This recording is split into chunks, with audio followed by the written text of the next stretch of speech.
qu'il vous bénisse tous. Nous glorifions notre Seigneur Jésus-Christ. Par sa grâce, nous sommes encore ici pour écouter sa parole. Parce que nous sommes l'épouse de la parole. Amen. Nous sommes Madame Jésus-Christ. Et nous sommes la sémence de Jésus-Christ. Parce que la Bible dit, si un grain n'est pas jeté en terre, il ne se reproduira pas. Et la preuve que Jésus-Christ était mort, c'est qu'il est ressuscité en nous quand nous sommes. Nous sommes l'évidence de la résurrection de Jésus-Christ. Amen. Nous allons lire la parole dans Genèse 22.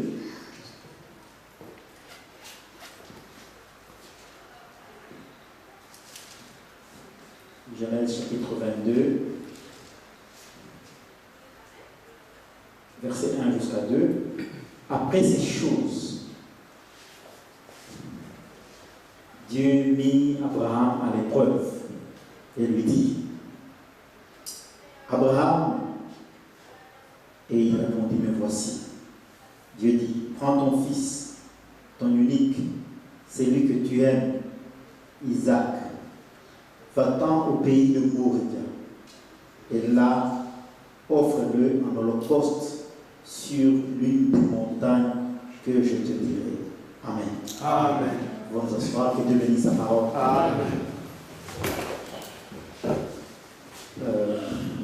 Abraham dit, quand vous lisez la parole, et que vous lisez une histoire dans un livre, et que vous, du coup, vous entendez à la fin, il est dit, Jean et Marie se marièrent et ils devinrent heureux. Amen.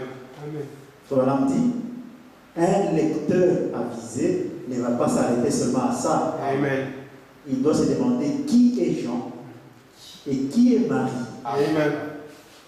Cette question-là produit la curiosité. Amen. Et cette question-là dans la parole, c'est ça qui produit la nouvelle naissance. Amen. Quand vous vous demandez qui suis-je, si vous êtes chrétien et que vous vous demandez qui suis-je, dès ce moment-là, Frère Branham dit, vous l'avez reçu. Il y a quelqu'un qui était venu lui demander, Frère Branham, je n'ai pas encore reçu le Saint-Esprit. Frère Branham lui a dit, dès le moment où tu as su que tu ne l'as pas, là tu l'as eu. Dès que tu te poses la question sur ta destinée éternelle, tu te poses la question sur qui tu es et le pourquoi de ta vie sur la terre, là même, tu le reçois. Et il commence à te tourmenter de chercher une évidence. Amen.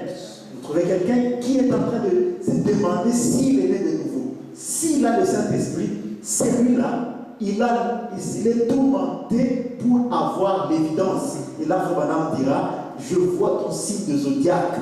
Tu aimes les sensations. Alors Dieu donne-lui les sensations. Amen. Pour confirmer qu'il a. Amen. Amen. Ne coupez pas la soif. Quand vous commencez à avoir une question de curiosité, c'est que vous devez trouver une évidence. Amen. Vous l'avez, mais vous voulez une évidence. Quelque chose à laquelle vous allez vous accrocher. Amen. Et il faut aller jusqu'au bout. Et donc aujourd'hui, nous aussi, nous allons voir quelque chose qui a amené Abraham jusqu'au bout, jusqu'à la confirmation. Amen. Amen. Amen. J'aime dans la parole quand il est dit après ces choses. Amen. Quand vous lisez quelque part, il est dit après ces choses.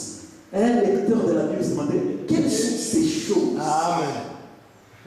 Vous allez les chercher. Amen. Et quand vous les cherchez, c'est là que vous sentez la parole, la beauté. Ah, il y a des gens qui se mettraient ici seulement à dire après ces choses, Dieu dit, Dieu mit Abraham à l'épreuve. Si vous ne connaissez pas ces choses, vous avez manqué l'écriture. Amen. Vous devriez connaître ces choses-là. Et c'est en les cherchant que vous comprenez le sens de l'écriture que vous allez lire. Amen. Et ici, ces choses dont il est parlé, quand vous lisez dans Genèse 21, ces choses dont il est dit, c'était l'accomplissement de la promesse que Dieu avait faite à Abraham. La naissance d'Isaac. C'est ça, Genèse 21. Nous sommes dans Genèse 22. Mais dans Genèse 21, c'est la naissance d'Isaac. Et quand Isaac est né, il y a une guerre qui naît entre Isaac et Ismaël, entre la mère d'Isaac et la mère d'Ismaël. Cela mit la famille en tumulte et en dispute. Cela mit Abraham départagé entre Ismaël et Isaac. Ce qui fera qu'il va se déplacer. Ismaël va aller vers tout près du puits de la mer Caroline, et lui, Abraham, va aller dans un pays étranger, là où il fera un puits qu'on appelle Beersheba. Amen. Et nous sommes maintenant là où Abraham est à Beersheba. Et la voix lui dit, quitte, va à Moriah. Donc notre enseignement ce soir, c'est le voyage chrétien de Beersheba à Moriah. Amen. Amen. De Beersheba. Un lieu qu'on appelle Beersheba. Mais c'est quoi Beersheba? Pourquoi Beersheba? Pourquoi on l'a appelé Beersheba? Et maintenant il doit quitter Beersheba pour aller jusqu'à Moriah. Et là, nous allons y tirer une expérience chrétienne. C'est un voyage chrétien. Vous savez, nous sommes des pèlerins sur la terre. Amen. Chaque jour, nous faisons une marche dans la vie chrétienne. Amen. C'est un voyage permanent. Beersheba, si vous lisez dans Genèse chapitre 21, verset 29, il est dit que Beersheba, c'était un puits que Abraham avait creusé. Il a eu quelques problèmes.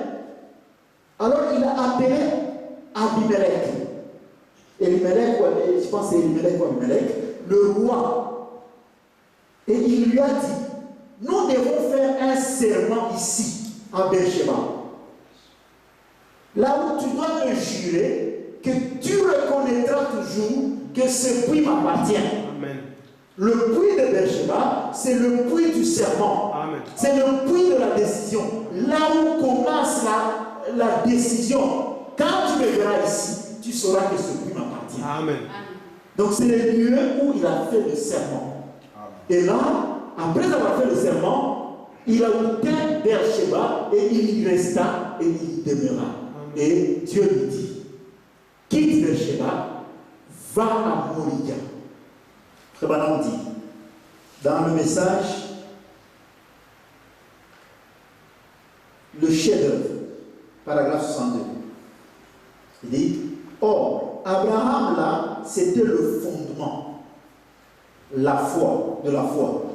Disons qu'il avait 4 fondements. Le fondement de la foi, c'était Abraham. Abraham était le fondement, la foi. Amen.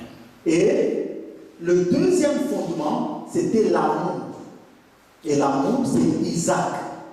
Amen.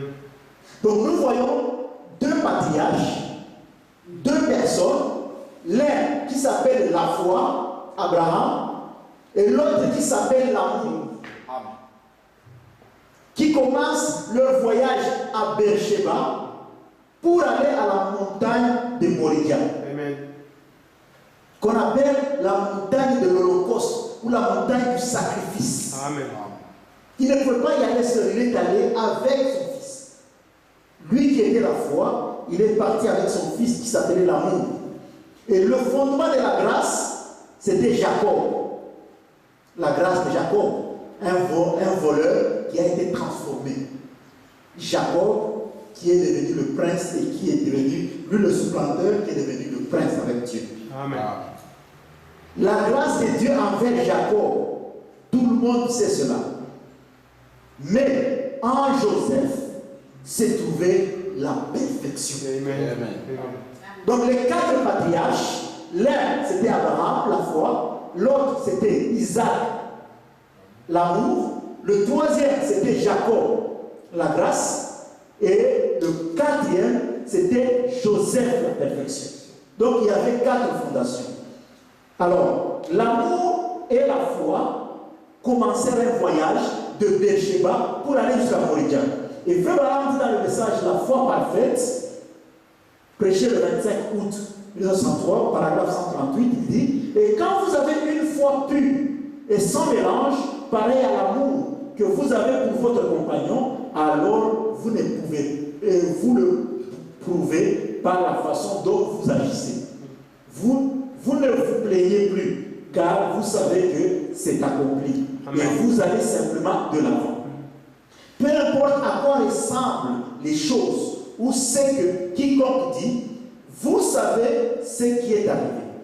Vous savez c'est fini. Vous savez que c'est fini. Tout autant que vous savez que vous aimez votre mari. Amen. Tout autant que vous savez que vous l'aimez. Vous voyez, l'amour et la foi doivent aller ensemble. Amen. Le voyage chrétien, vous devez avoir deux choses qui vont ensemble. Vous devez avoir Abraham et vous devez avoir Isaac. La foi et l'amour doivent aller ensemble si vous voulez aller donner un sacrifice. C'est pourquoi il dit, vous ne pouvez pas avoir quelque chose de mal contre quelqu'un et aller donner un sacrifice. Amen. Vous devez voir, est-ce que je n'ai pas laissé Abraham quelque part? Est-ce que je n'ai pas laissé Isaac quelque part? Est-ce que j'ai les deux? Est-ce que mon sacrifice, je suis en train d'aller le donner avec amour et foi? Est-ce que je crois? Frère Branham dit plusieurs fois, nous demandons des choses, nous ne les avons pas parce que nous n'avons pas la foi. Amen. Nous devons avoir la foi et l'amour dans toutes choses, dans chaque sacrifice que nous donnons. C'est là que la parole de Dieu peut s'accomplir. Amen. Ils sont parents, ils aiment.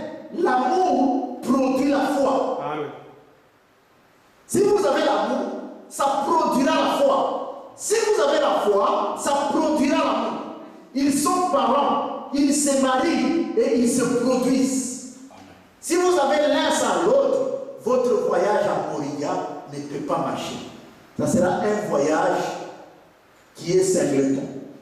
Ça n'ira pas. Alors, quand l'amour et la foi sont ensemble, c'est là que la montagne du sacrifice sera appelée la montagne de l'adoration. Amen. Parce qu'Abraham, Dieu lui a dit, va à Moria pour m'offrir le sacrifice. Mais comme il avait l'amour, lui il a dit, je vais pour adorer. Amen. Amen. Quand vous voyez un membre de l'église qui donne un sacrifice en train de se plaindre, c'est qu'il le fait seulement, soit par la foi, sans amour, soit il a un certain amour sans la foi. Pourquoi il va donner le pasteur là, il bouffe vraiment. Oui, il vous bouffe, il va vous bouffer sérieusement.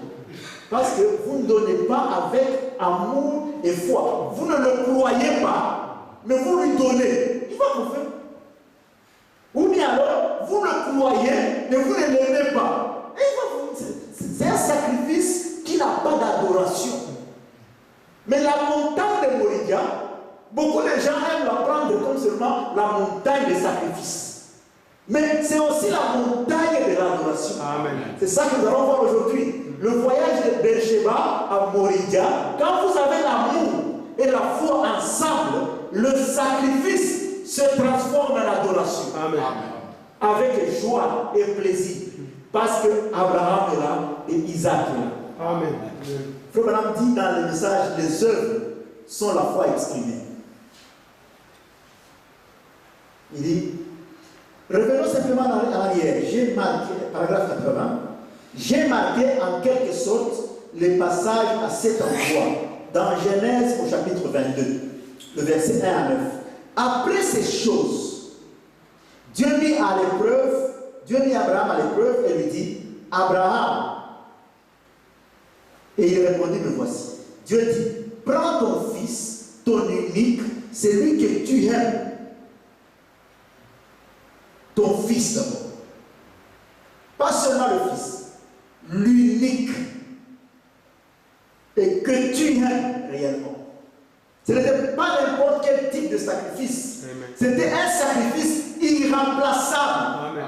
Que tu ne peux pas remplacer avec un autre pour dire, non, bon, je regarde, j'ai 2 vestes. Bon, peut-être que je peux donner ça et je laisse ça. Non. C'était le seul, l'unique et l'irremplaçable. Amen. Il prit Isaac et va-t'en au pays de Moridia et offre-le en sacrifice sur ligne de montagne que je te dirai. Branham dit, vous voyez, il ne lui a même pas dit laquelle c'était. Allez de l'avant. Quand Dieu parle, allez-y et avancez. Amen. Parfois, Dieu vous dit de quitter et de partir. Il ne vous dit même pas où aller. Il sort seulement et va. Bon, je vais où? Faire quoi? Pas beaucoup de détails. Il dit seulement va de l'avant. Le madame dit, il ne lui a même pas dit où est-ce qu'il fallait aller. Il a dit seulement à Moridia. C'était un ensemble de montagnes, mais il ne lui a pas précisé c'était où. À Moridia. Alors il dit, Abraham se leva. Nous allons là au verset, chapitre 22, verset 3, dans la Bible. Abraham se leva de bon matin, scella son âne et prit avec lui 2 serviteurs et son fils Isaac. Il fendit du bois pour l'Holocauste et partit pour aller au lieu que Dieu lui avait dit. Et le 3e jour, Abraham leva les yeux et vit le lieu de loin. Amen. Il a seulement pris ce que Dieu lui a dit. Il a dit, sors, va faire la montagne de Moridia, et quand tu arriveras là-bas, c'est là que je te montrerai quelque chose d'autre. Beaucoup de gens font le voyage, quittent le monde, ils viennent à l'église, et ils croient qu'il a déjà fait beaucoup. Non. Là même là, c'est là que Dieu veut te montrer quelque chose d'autre. Quand tu arrives à l'église, c'est là que le voyage commence. Beersheba, c'est l'église. Le lieu de la décision. Le lieu du serment. Le lieu où tu dis, aujourd'hui, je commence par ici. Mon voyage va commencer par ici. Et tu commences à marcher. Et Dieu ne t'a pas encore dit où tu vas. Tu es seulement à l'église. Rien d'autre. Tu vas seulement marcher. Tu attends, tu marches en attendant que Dieu te donne quelque chose à voir. Frère Madame dit dans le message Jéhovah Jireh, péché le 4 avril 64, paragraphe 50. Il dit, puis, paragraphe 117, puis Isaac naquit. Maintenant, pour terminer rapidement, je veux vous apporter quelque chose. Isaac naquit et la promesse lui fut accomplie. Après la naissance d'Isaac, le jeune garçon avait environ 12 ans. Quand Dieu fit passer une double épreuve à Abraham, après l'avoir déjà éprouvé durant 25 ans sans enfant, c'était une première épreuve, il lui fit ensuite passer une double épreuve. Maintenant, il dit Abraham, je veux que maintenant tu prennes ce fils, ton fils unique, et que tu l'amènes sur une montagne que je te montrerai dans une vision. Amen. Ce n'était pas quelque chose qu'on lui a dit, tu vois maintenant là-bas, la voix lui dit, là où tu vas voir la lumière s'arrêter, ou bien là où tu vas voir la plus élevée des autres. Non, c'était une vision. Amen. Abraham marchait comme tout le monde avec tous les frères de l'église. Comme là nous sommes, nous marchons nombreux. Nous avons beaucoup de brochures, nous avons beaucoup de choses. Nous marchons, et du coup, vous me voyez m'arrêter. Amen. Oh, qu'est-ce que tu... Ça, c'est une vision personnelle. Abraham, tout le monde n'a pas vu ce qu'Abraham a vu. C'était seulement une vision. Amen. Dieu lui a montré une vision de ce qu'il fallait faire. Amen. Dans le voyage chrétien, quand vous êtes dans une église, vous devez avoir certaines conduites personnelles, certaines révélations personnelles. Et cela vient de quoi? Cela vient de la consécration. Cela vient quand vous vous retirez dans la parole. Si vous attendez seulement que tout vienne de la chair, vous marcherez comme le pasteur. Frère Madame dit dans les églises, les gens se transmettent les esprits les uns des autres. Si le pasteur marche comme ça, tout le monde veut marcher comme ça. Si le pasteur parle comme ça, tout le monde veut parler comme lui. Ça, c'est de l'imitation du christianisme. Ce n'est pas du christianisme. Amen. Beaucoup de gens pensent que c'est du christianisme. Comme le pasteur parle comme ça, lui aussi dit, bon, moi aussi je vais commencer à parler comme ça. Et il dit, je deviens chrétien. Non. Tu as pris le démon du pasteur. Amen. Yes, sir. L'esprit charnel du pasteur qui lui a fait parler comme ça, c'est ça qui tombe sur toi. Ça, c'est la robe charnelle du pasteur. Amen. Parce qu'il est né comme ça et il parlait comme ça. C'est pas le Saint-Esprit. Amen. Donc, tu as reçu l'esprit charnel du pasteur. Amen. Mais quand tu es un homme spirituel et que tu lis la parole, là, tu verras des visions. Amen. Frère Branham dit, un homme est venu vers moi. Dans le message, venez plaidant. Il dit, un homme est venu vers moi, il m'a dit, Frère Branham, je suis prêt à tout donner si je parvenais à avoir une vision. Amen. Frère Branham me dit, Frère Branham dit, je l'ai beaucoup aimé. J'ai passé mon bras autour de son cou et je lui ai dit, oh mon frère, Amen. tu n'as pas à donner quelque chose pour voir une vision. Ouvre seulement ta Bible et tu verras des visions. Amen. Tu ouvres seulement la Bible, tu vois beaucoup de visions. Et Abraham là a vu une vision. Donc quand tu as une citation, tu as une vision. Amen. Un frère qui a lu une citation à lui et qui parle de ça et qui dit aux gens, il leur dit la vision qu'il a eue. Et frère Branham leur dit que les gens qui disent qu'ils ont vu la colonne de feu, je doute fort qu'ils l'ont vu. Amen. Il dit, je crois qu'ils ont des illusions optiques. Amen. Parce que la meilleure façon de voir la colonne de feu, c'est quand vous la voyez là, sur la photo. Amen. Donc maintenant, les gens passent le temps à écouter des gens qui ont fait des illusions optiques, au lieu de se mettre à regarder la vraie colonne de feu. Yes, sir. Ça, c'est vrai. Et les gens qui ont des illusions optiques deviennent les plus spirituels, alors que la véritable colonne de feu est jetée dehors. Si nous voulions voir des visions, ouvrons nos Bibles, ouvrons nos brochures et fixons le regard vers la colonne de feu. Amen. Amen. C'est ça la vision que nous voulons. La religion que nous avons maintenant, c'est la religion de la parole. La religion où nous disons ce que Branham a dit. Et toute vision qui viendrait dire quelque chose qui n'est pas en accord avec ce que Branham a dit, il faut seulement dire anathème. Amen. Anathème, parce que ce n'est pas en ligne avec ce que le prophète a dit. Amen. C'est ce que Paul a dit. Qu'il soit anathème, c'est lui qui ne dira pas la chose que moi. Amen. Parce que Branham seulement été gentil, lui n'a pas dit ça.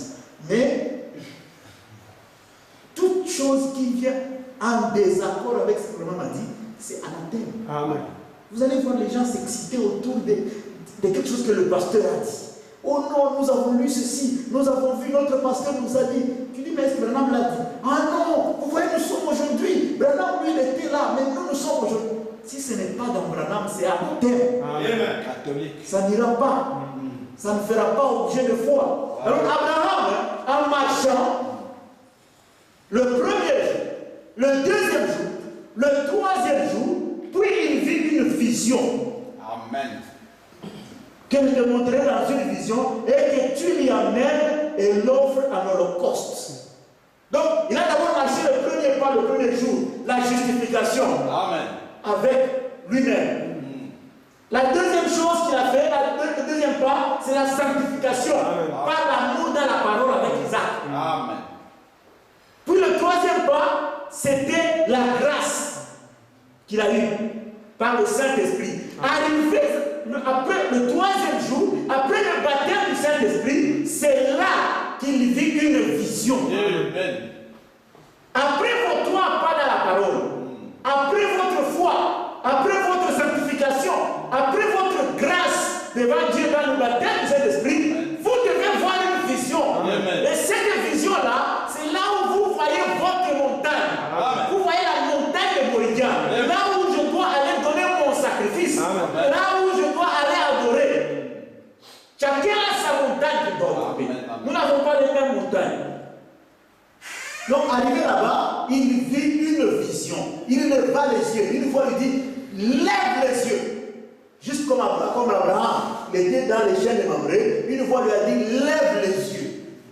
Quand il a levé les yeux, qu'est-ce qu'il a vu? Dieu dans la chair humaine. Amen. Il a vu deux anges avec Dieu au milieu. Amen. Mais quand l'autre lui a levé les yeux, à cause de la vision dénominationnelle, qu'est-ce qu'il a vu? Il a vu trois seigneurs. Il les a appelés mes seigneurs. Amen. Mais lui, Abraham, tous ont vu la même chose. L'un a appelé Dieu avec ses anges, l'autre les a appelés mes seigneurs. Nous voyons les mêmes brochures, les mêmes citations, mais la vision. Le problème, c'est qu'est-ce que tu vois. Amen. Et tu ne vois que ce qui est en toi. La formation de l'image dans un homme, c'est fait, ça dépend de ce que son cerveau a déjà conçu. Amen. Parce que la vision, c'est une imitation des choses que tu as vues avant. Si ton cerveau a déjà associé l'image de l'homme à un animal, tu regarderas, tu dirais, j'ai vu un animal. Oui, parce que c'est ça l'association que tu as conservée. Et nous aussi, qui étions éternels, quand nous naissons de nouveau, notre cerveau est mis à jour avec l'éternité. Nous commençons à voir dans la parole l'éternité. Celui qui n'est pas mis à jour, qui n'est pas né de nouveau, il continue à être charnel. Il prend le message charnellement parce que son cerveau est charnel. Amen. La nouvelle naissance, c'est reconnaître sa position dans l'éternité, dans le royaume. Quand vous reconnaissez votre position dans le royaume, quand vous reconnaissez votre nom dans le livre de vie de l'agneau, vous êtes né de nouveau. Pourquoi Abraham dit, Jean a dit un puissant Amen, parce qu'il a vu son nom dans le livre. Amen. Et quand vous voyez votre nom, vous voulez maintenant vous aligner à votre théophanie. Amen. Voici la vision que nous voulons voir. C'est arriver à voir notre nom dans le livre. Identifier notre position dans le livre. Identifier notre place dans le royaume. Quand tu as vu cela, toute chose va tomber. Amen. Parce que la course change. Ce n'est plus une course pour l'église. Ce n'est plus une course pour le pasteur. Ce n'est plus une course. Mais ça devient une course vers la cité éternelle. Amen. Ça devient une course vers Melchisédek. Parce que tu as reconnu le roi. Amen. Alors il dit, quand il a levé les yeux et qu'il a vu cela, qu'est-ce qu'il a dit? Il a quitté l'église. Il a dit à ses amis, mes amis, restez ici. La vision que je viens de voir, vous ne pouvez plus y aller avec moi. De Beersheba jusqu'au baptême du Saint-Esprit, nous étions ensemble. Dans l'église, nous sommes ensemble. Nous faisons beaucoup de petites expériences ensemble. Prières, ceci. Mais dès que j'ai eu ma vision, quand il a vu la vision, qu'est-ce qu'il a dit? Verset 5, chapitre 22, verset 5, il dit, Abraham dit à ses serviteurs, ses compagnons de l'église, restez ici avec l'âne. Voilà. Cet âne ici, restez avec lui ici. Moi, la foi et le jeune homme, l'amour, nous irons jusque-là pour adorer. Amen. Nous n'allons pas. Il a prophétisé.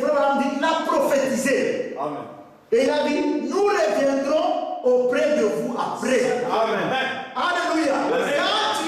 Quand tu as l'amour et la foi, c'est maintenant, ce n'est plus toi qui parles, c'est Dieu qui parle en toi. Amen. Il a dit, nous allons pour adorer et nous reviendrons. Amen. Il n'a pas menti.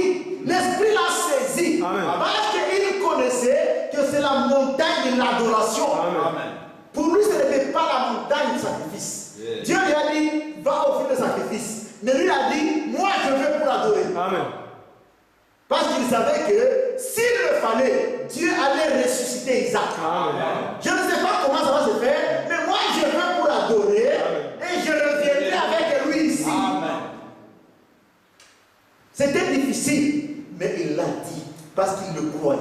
Amen. Il savait que ce que Dieu a donné, Dieu peut le reprendre. Amen. Que son nom soit loué. Mais dans mon cas ici, il doit me redonner Isaac. Amen. Parce qu'il m'avait dit qu'il y aura une grande postérité avec lui. Amen. Amen. Quand Dieu a promis quelque chose, Parfois, il peut vous éprouver, parce que comme on le voit, il doit donner une double épreuve. Mais quand l'épreuve vient, il faut que vous soyez dans la pensée pour dire, je sais, ça va être une épreuve. Je vais y traverser, je vais y passer, mais je sais que c'est une épreuve. Amen. Et même si ça arrivait, Dieu changera quelque chose. Amen. Parce que j'ai une autre promesse qui me montre le contraire de ça. Mais si Dieu me demande ça, je vais le faire. Je sais qu'en cours de route, la situation va changer. Amen. Parfois, nous sommes à un état où nous voyons que le seul issue, c'est un mensonge. Le seul issue, c'est seulement une tricherie. Exactement. Le seul issue, c'est seulement de céder. Parce que dans ces choses ici, il n'y a pas d'autre solution. Si j'ose faire comme ça, je vais perdre Isaac. Abraham n'a pas regardé à ça. Amen. Il a dit, s'il faut perdre Isaac, je préfère le perdre pour forcer Dieu à le ressusciter. Je préfère le perdre, mais je promets au moins aux gens que je vais rentrer avec lui. Ça va amener Dieu à faire un miracle. Amen. Parce qu'il faut parfois prier Dieu après avoir fait aussi un sacrifice. Amen. Comme j'ai promis aux gens que je reviendrai avec Isaac. Bon, je vais les tuer. Mais après l'avoir tué, je vais dire, bon, j'ai promis à ces gens que je vais rentrer avec Isaac. Maintenant, bon, si tu vas me donner notre petit Isaac, donne-le-moi maintenant. Amen. Parce que ces gens-là me croient comme pasteur. Amen. Si je reviens sans Isaac, ils vont dire, pasteur, tu as menti. Voilà. Abraham s'est mis dans cette position d'amener Dieu en scène, Amen. d'amener Dieu à l'action. Je vais offrir un sacrifice, mais je crois que lui aussi fera sa part. Amen. Alors, il est allé vers Monica. Monica signifie choisi par l'Éternel. Choisi par l'Éternel. Beaucoup de gens disent Moria, c'est la montagne du sacrifice. Oui. Mais ce n'est pas seulement la montagne du sacrifice. Parce que quand vous lisez dans 2 Chroniques, chapitre 3, verset 1, la même montagne, il est dit sur là-bas, 2 Chroniques, chapitre 3, verset 1, Salomon commença à bâtir la maison de l'Éternel à Jérusalem, sur la montagne de Moria, qui avait été indiquée à David, son père, dans le lieu préparé par David, sur l'aire d'Ornam, le Jébusien. Donc c'est une montagne que Dieu a choisie. Pour Abraham, Dieu l'a choisi pour le sacrifice. Mais pour David, Dieu l'a choisi pour le temple de gloire. Amen. Amen. Nous avons là la première venue et la seconde venue de Amen. Jésus. Amen. La montagne de Moria, c'est la montagne de la première venue de Jésus et la montagne de la seconde venue de Jésus-Christ. Amen. C'est pourquoi dans Zacharie chapitre 14, il est dit, la montagne de Sion sera fendue en deux, une partie à l'est et une partie à l'ouest. Amen. Amen. Parce que Moria doit s'accomplir sur les deux. Vous devez voir le sacrifice et vous devez aussi voir la gloire de Dieu dans sa seconde venue. Amen. C'est pourquoi Frère Branham dit, dans Prends ta plume et écrit, il dit, nous aurons à la fin la grande démonstration de Dieu. Amen. Avec Élie sur la montagne de Sion. Amen. Cette écriture-là, c'est ainsi dit le Seigneur. Amen. Parce que c'est Prends ta plume et écrit. Donc c'est Dieu voulait dire à Abraham ce qui va arriver. La démonstration de l'Esprit quand Dieu descend pour rencontrer Élie sur la montagne de Sion. Amen. Alors il dit, au verset 6, dans Genèse, toujours dans Genèse chapitre 22, verset 6, continuons notre histoire, Abraham prit le bois pour l'Holocauste, le chargea sur son fils Isaac. Parce que là, il commence à monter. Il a déjà eu sa vision. Ce qu'il va faire. Et là où il va le faire. Prends Isaac, prends le bois. Et lui porta dans sa main le feu et le couteau. Toi le bois, moi le feu et le couteau. Ils marchèrent tous deux ensemble Ils étaient là. Ici, il y a le bois. Et moi, j'ai le feu et le couteau. Et nous marchons. Et Frère Branham dit que le bois, dans le message large, comme nous t'entendons vers la fin, il dit, paragraphe, le message large, paragraphe, verset le 22 mai 55, paragraphe 45, il dit, là, dans l'Ancien Testament, il est dit, maintenant construis-toi une arche. Et il spécifie le bois, c'est le bois d'acacia. Nous sautons, il dit, nous sautons une grande partie, toujours le même paragraphe, mais vers la fin, il dit, maintenant observez l'arche de l'alliance. Il a dit, vous le ferez de bois d'acacia et la couvrirez d'or. Tous ceux qui connaissent les Écritures savent que l'or parle de la divinité. Amen. Et le bois parle de l'humanité. Amen. Tous ceux qui connaissent les Écritures. Voyez, il a dit, vous la couvrirez d'or par-dessus le bois. L'or par-dessus le bois, c'est quoi, Frère Branham? C'est la divinité par-dessus le bois, c'est Christ au-dessus de l'Église. Amen. Donc notre bois, Isaac était dans l'Église. Et le pasteur Abraham avait le feu. Comme les gens aiment fire à l'église. Ah, feu, alléluia, feu, feu. Isaac à l'église. Le petit là, le membre de l'église, Isaac, il s'est mis là-bas, le pasteur devant, alléluia, le chant, le feu, alléluia, le feu. Un jour, le petit n'était pas convaincu. Voilà. Ça, c'est une bonne église. Nous sommes là, il y a le bois, il y a l'autel, il y a le feu. Voilà. Le petit, un jour là, il était là, dit, pasteur, Voilà. je vois l'autel. Je vois le bois. Je vois aussi le feu. Mais où est l'agneau? Voilà. Frère Branham dit, le bois c'est l'église. Et le feu, si vous lisez dans le message Israël à la mer Rouge, prêché le 27, 3, 53, verset 35, il dit, le feu, dans toute civilisation, nous savons que le feu, c'est ça qui produit la vie. Parce qu'il faut brûler quelque chose pour produire la puissance. Amen. Donc le feu, c'est la puissance et le bois, c'est l'église. Ce que nous appelons puissance dans l'église, mais Isaac et lui, il voulait quelque chose de plus. Amen. Si vous lisez Genèse 22, verset 7. Alors Isaac, parlant à Abraham, son père, dit, mon père, il répond, me voici mon fils.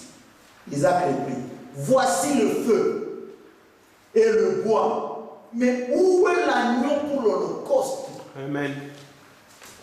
Isaac voulait quelque chose de plus. Tu as dit que nous allons adorer. Tu as dit que nous allons à la montagne. Mais on ne peut pas aller à la montagne avec deux choses. Il doit y avoir la troisième chose. Beaucoup d'églises ont perdu la troisième chose, l'agneau pour le sacrifice. Amen. Le feu avec l'église, ça ne se colle pas s'il n'y a pas un agneau au milieu. C'est l'agneau qui produit le sacrifice. Et Isaac connaissait les principes de l'adoration. Il n'avait que 12 ans, mais son père l'avait enseigné. Et il savait qu'un culte où il n'y a pas de parole qui convainc, ce n'est qu'une aventure. Amen. Nous l'appelons comme ça semble être dur, mais c'est ça. Il a demandé, mais où est le sacrifice? Alors, verset 8, Abraham répondit, mon fils, Dieu se pourvoira lui-même de l'agneau pour l'holocauste. Amen. Amen. Amen. Abraham n'a pas dit, ah, tu deviens bon, tu aimes beaucoup, tu poses beaucoup de questions, et vous aussi, et tous. Non. Le petit demande les principes élémentaires de la parole. Amen. Tu nous as amené le feu, tu nous as amené l'église, tout évolue bien. Il y a l'église, les membres augmentent, il y a beaucoup de membres. Le feu, il y a toujours du feu. Un cantique, son leader, le monsieur des cantiques là, il y a un feu tout le temps, le tambour. Maintenant, dans toutes les églises, il y a des batteurs. Et c'est le feu. Les frères en sueur, c'est le feu. Mais s'il y avait des petits Isaac dans l'église, Voilà. Moi, j'aimerais voir le petit Isaac dans l'église. Amen. Qui peut, à la fin de toute cette musique-là, avec tous les membres agités, que lui demande même où est l'agneau. Parce que ce soit à Moridia d'Abraham ou à Moridia de David, il y a toujours un cri qui suit. Voici l'agneau de Dieu. Amen. Amen. Dans la première venue, on a dit, voici l'agneau de Dieu qui ôte le péché du monde. À la deuxième Moridia, on va dire, voici l'agneau de Dieu qui vient de sa gloire. Amen. Et l'église aujourd'hui devait demander au pasteur, Abraham, où est l'agneau? Amen. Et frère Balaam dit, dans le message Jéhovah Jireh, paragraphe prêché le 17 août 1955, il dit, verset 19, je vais sauter parce qu'il n'y a plus de temps.